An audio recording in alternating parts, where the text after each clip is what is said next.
Bismillahirrahmanirrahim. Elhamdülillahi Rabbil alemin. Sizlər tərəfindən gələn sualları cavablamağa çalışırıq. Bəzən görürsən ki, qarşı əqidənin sahibi də müəyyən bir şübhə, müəyyən bir sual ünvanlayır. Ünvanlanan sualların içərisində bu yer alır ki, əgər səhabələr Qədir-Xumda əleyhissalama beyyət etmişdilərsə, Peyğəmbərin vəfatından sonra nəyə görə xanım Fatimə yenidən qapı-qapı gəzib insanlardan əleyhissalam üçün beyyət istəmişdi? İlk növbədə bu sual və yaxud şübhə yeni deyil. Tarixən bu şübhəni müxtəlif formada əhl-i sünnə və son zamanlar vəhabilər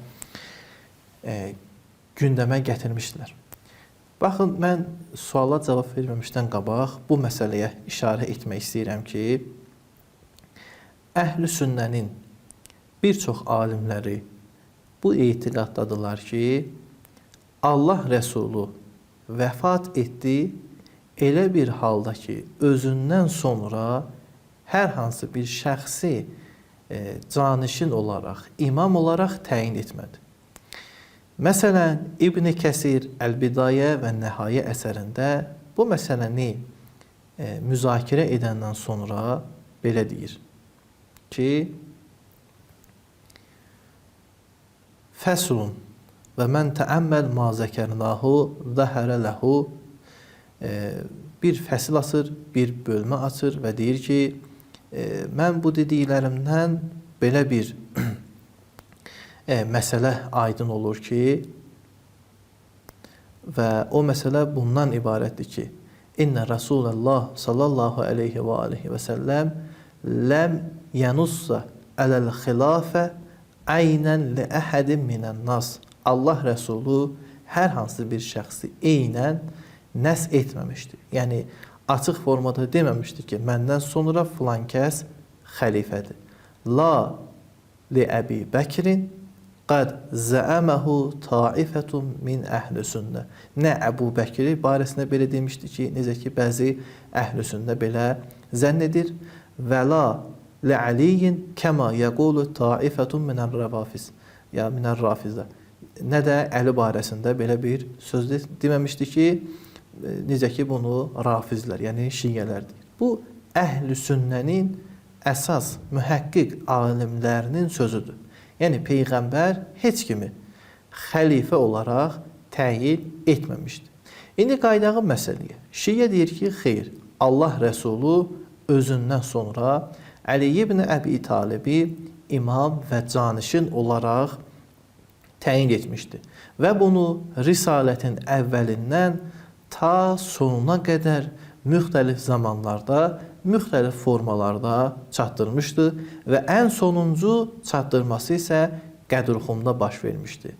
Orada ən sonuncu ayə nazil olur və bütün orada iştirak edən insanların gözü qarşısında Allah Rəsulu buyurur ki, ey insanlar, artıq mən bu ildən sonra sizin aranızdan olmayacağam və məndən sonra sizin canişininiz, rəhbəriniz bu Əli ibn Əbi Talibdir. Bu, məsələnin hədis və tarix yönlü tərəfi. Amma məsələ belə qalır ki, bəs niyə görə Allah Rəsulundan sonra belə bir sözü eşidən şəxslər Allah Rəsulunun sözünü deyil, onun sözünün əksini etmişdilər. Burada bir anlaşılmazlıq var. O da bundan ibarətdir ki, sanki Qədir-Xumda bu məsələni izləyən səhabələr hamısı Mədinədə olmuşdur. Xeyr, belə deyil. Baxın, Qədir-Xumda olan şəxslərin müəyyən bir hissəsi Mədinədə olmuşdur. Digərləri də başqa şəhərlərə getmişdi. Bu birinci məsələ. İkinci məsələ isə bundan ibarətdir ki, Allah Rəsulu vəfat etdikdən sonra müəyyən şəxslər, eyni zamanda Əli ibn Əbi Talib, Allah Rəsulunun dəfin işi ilə məşğul olan halda müəyyən şəxslər Səqifəyə tərəf gedərək özlərini rəhbər etmək barəsində müzakirə etməyə başladılar.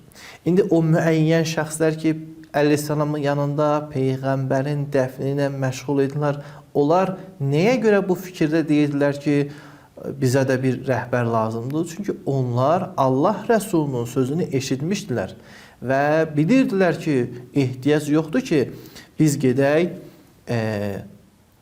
özümüzə bir rəhbər təyin edək. Demək, səqifənin mahiyyəti Qədir hədisinin ört-basdır etmək idi. Nəinki Qədirxumda baş verən hadisəni işıqlandırmaq. Yəni, orada yer tutan şəxslər Qədirxumu qəbul edirdilər və belə bir sözü eşitmişdilər. Lakin onların əsas məsələsi bu məsələni ört-basdır etmək və Allah Rəsulunun sözünün əksinə olaraq müəyyən şəxsləri xəlifə etmək idi. Və biz buna görə görürük ki, müəyyən şəxslər ki, səqifədə sayları az idi, özlərini rəhbər təyin edəndən sonra tam olaraq, məcburi olaraq insanları özlərinə beyyətə səslənmişdilər. Məsələn, Təbəri bu barədə Əbu Mixnəfdən belə nəql edir, məşhur tarixçidir. Deyir, bu zaman Əsləm qəbiləsi Mədiniyə gəlmişdi. Əsləm qəbiləsi əsasən səhrada yaşayan bədəvi ərəblər idi. Deyir, bunlar o qədər sayları çox idi ki, bütün küçə bazarları tutmuşdular. Və bunlar pul arxasında, dünyəvi meyillər arxasında idi. Və bunların əsas istədiyi, məsələn, çörək və qida idi. Bu zaman bunların istəkləri Əbu Bəkir tərəfindən təmin olundu. Fəkanə Ömər yəqul. Bundan sonra Ömər dedi, Ma huvə illa ən rəəytu Əsləm fəəykəntu bin nəsr. Elə ki, mən Əsləm qəbiləsini Mədinədə gördüm, yəqinim oldu ki, biz artıq qalib olmuşuq. Baxın, burada artıq çevrilişdən söhbət gedir. Yəni, Allah Rəsulunun fikrinə qarşı çevriliş baş verib. Kimlər tərəfi ilə? Bədəvidə yaşayan şəxslər.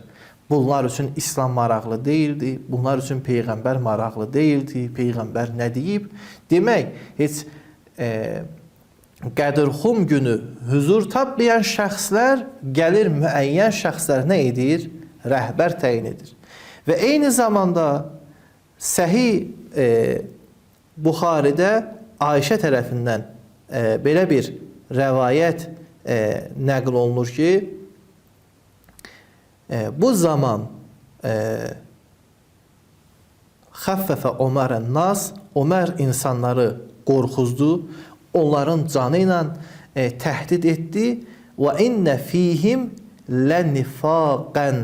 Onlar arasında da münafiqlik başladı. Niyə? Çünki daxilən deyirdilər ki, Allah Rəsulu belə deyib, qorxularından deyirdilər ki, bəli, biz bu şəxsdən beyyət edirik.